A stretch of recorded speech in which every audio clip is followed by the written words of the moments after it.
नवी मुंबईत तळोजा इथं भारतरत्न डॉक्टर बाबासाहेब आंबेडकर विधिज्ञ प्रशिक्षण आणि संशोधन केंद्राचं मुख्यमंत्री देवेंद्र फडणवीस यांच्या हस्ते आज उद्घाटन झालं।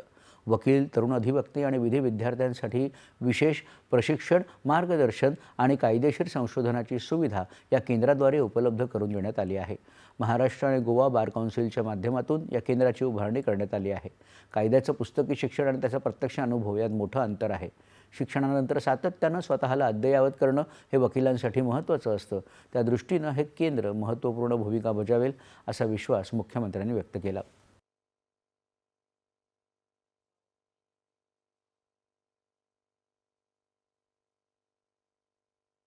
लीगल फ्रेटर्निटीमध्ये कायद्याचं शिक्षण घेतल्यानंतरही कायद्याचं शिक्षण आणि एक ज्याला आपण कोर्ट क्राफ्ट म्हणू शकतो किंवा कोर्टमधली सगळी तिथली कार्यपद्धती असते, या सगळ्या गोष्टींमध्ये एक अंतर असतं किंवा प्रॅक्टिकल ज्यावेळेस आपण करतो त्यावेळेस त्याच्यामध्ये भरपूरच अंतर असतं।